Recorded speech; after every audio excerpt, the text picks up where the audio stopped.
दत्तदीप भव मित्रांनो, मी किशोर झोटे. पुन्हा एकदा स्वागत आहे आपल्या सर्वांच्या आवडत्या चला शिकूया तंत्रज्ञ होऊया या यूट्यूब चॅनलवरती. मागील काही व्हिडिओमध्ये आपण UDAS प्लस वरचे स्टुडंट मॉड्यूलचे जे काम आपल्याला करायचे होते त्याचे व्हिडिओ पाहिलेले आहेत. त्या सर्वांच्या लिंक या व्हिडिओच्या डिस्क्रिप्शनमध्ये दिलेल्या आहेत. आजच्या या छोट्याशा व्हिडिओमध्ये आपण माहिती करून घेणार आहोत की आपल्याकडे TC घेऊन आलेल्या विद्यार्थ्याला इम्पोर्ट आपल्याला कसं करायचं आहे. तर चला वळूयात आपल्या लाडक्या क्रोम ब्राउझरकडे आणि तिथे टाईप करूयात, स्क्रीनवर दिसते त्या पद्धतीने UDAS आणि सर्च केल्यानंतर जी पहिली लिंक येणार आहे त्यावरती आपण क्लिक करूयात. इथे पुन्हा एकदा आपल्याला log in for all module हे नारंगी रंगाच्या टॅबमध्ये दिसत आहे, त्याला आपण क्लिक करूयात. इथे क्लिक केल्यानंतर आपल्याला इथे स्टेट निवडायचं आहे. सिलेक्ट स्टेटवरती क्लिक करायचं आहे. आपलं राज्य आपल्याला निवडून घ्यायचं आहे. त्यानंतर गो या बटनावरती आपल्याला क्लिक करायचं आहे. गो या बटनावरती क्लिक केल्यानंतर इथे आपल्याला UDASचे सर्व जे मॉड्यूल आहेत ते दिसत आहेत. त्याला स्क्रॉल करायचं आहे आणि इथे आपल्याला स्टुडंट मॉड्यूलवरती लॉग इनवरती क्लिक करायचं आहे. आपल्यासमोर अशा पद्धतीने लॉग इन पेज येईल. इथं आपला युजर ID, पासवर्ड आणि कॅप्चा टाकून आपल्याला लॉग इन व्हायचं आहे. लॉग इन झाल्यानंतर आपल्याला 2526 वरती क्लिक करायचं आहे. इथे क्लिक केल्यानंतर पॉपअप विंडो त्याला आपल्याला क्लोज करायचं आहे. डावीकडे कोपऱ्यात 3 आडव्या रेषा आहेत त्याच्यावरती आपल्याला क्लिक करायचं आहे. त्यानंतर इथे आपल्याला student moment and progression he tab दिसत आहे, त्यावरती आपल्याला इथे क्लिक करायचं आहे. त्या एरोवरती त्या टॅब सगळ्या आपल्या जातील. पुन्हा इथं डाव्या कोपऱ्यामध्ये 3 आडव्या रेषेवरती क्लिक केल्यानंतर पुन्हा आपल्याला त्या सगळ्या टॅब इथे दिसतील. प्रोग्रेशन ॲक्टिव्हिटीवरती आपण काम केलेलं आहे. आता आपल्याला बघायचं आहे इम्पोर्ट मॉड्यूल. या इम्पोर्ट मॉड्यूलवरती आपल्याला क्लिक करायचं आहे. इथे क्लिक केल्यानंतर आपल्याला इम्पोर्ट युजर मॉड्यूल हे आपण PDF सुद्धा डाउनलोड करू शकतो. त्यानंतर इथे आहे इम्पोर्ट विदिन स्टेट आपल्या राज्यातलं. त्यानंतर इथे आहे आउटसाइड स्टेट आणि Dropbox in active student list. जर ते एखाद्या शाळेतले असेल तर तिथून सुद्धा आपल्याला हा विद्यार्थी इम्पोर्ट करता येऊ शकतो. तर आपण विदिन स्टेटचं बघूयात. या गो या बटनावरती आपण क्लिक करूयात.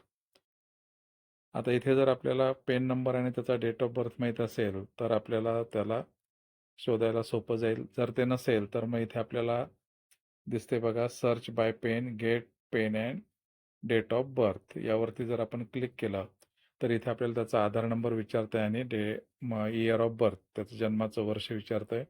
तो आधार आणि इयर ऑफ बर्थ जर आपण टाकलं की इथे आपल्याला स्टुडंटचा पेन नंबर दिसतो. त्यानंतर इथे आपल्याला विद्यार्थ्याचा पेन नंबर टाकायचा आणि डेट ऑफ बर्थ टाकायची आहे. ते झाल्यावर इथे आपल्याला गो या बटनावरती क्लिक करायचं आहे.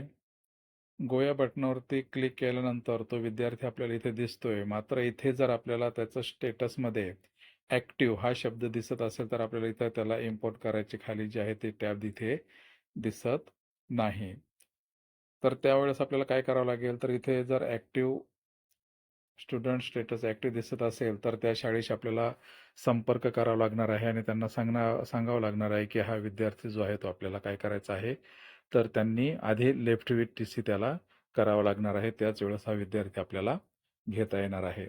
त्याचबरोबर इथे आणखीन एक अडचण येऊ शकते की आपण इथे गो या बटनावरती क्लिक केल्यानंतर आपल्याला एखाद्या वेळेस येईल की तो विद्यार्थी ची जन्मतारीख जी आहे ती आधारशी त्या पेन नंबरशी मॅच होत नाही. तर त्यावेळेस आपल्याला आधारवरची जी आहे ती जन्मतारीख पाहून व्यवस्थित इथे टाकावी लागणार आहे. अशी एक अडचण आपल्याला येऊ शकते.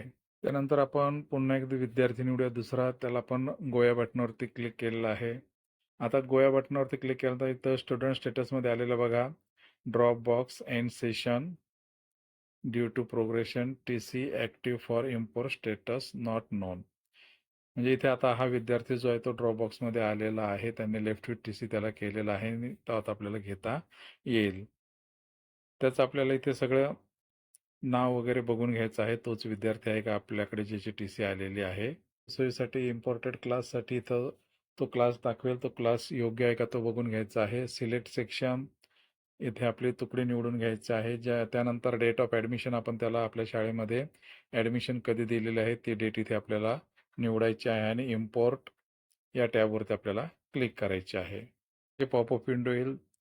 R you sure you want to import the student त्याचं नाव येतं त्याखाली त्याचा आधीचा वर्ग येतोय आणि त्यानंतर खाली इथे class to be imported admitted तो वर्ग येत आहे. जर आपल्याला ही माहिती योग्य वाटत नसेल तर कॅन्सल करू शकतो किंवा योग्य माहिती आपण घेतलेली आहे त्याला आपल्याला कन्फर्म करायचं आहे. त्या कन्फर्मवरती क्लिक केल्यानंतर इथे आपल्याला येतं स्टुडंट सक्सेसफुली इम्पोर्टेड हा विद्यार्थी आता आलेला आहे. त्यानंतर इथे आपल्याला ओके या बटनावरती क्लिक करायचं आहे.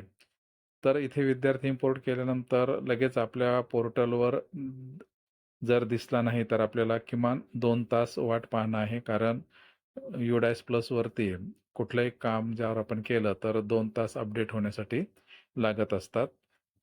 तर अशा पद्धतीने आपण विद्यार्थी जो आहे तो इथे इम्पोर्ट करू शकतो. तर या छोट्याशा व्हिडिओमध्ये एवढंच. भेटूयात पुन्हा नवीन व्हिडिओमध्ये. तोपर्यंत जय तंत्रज्ञान.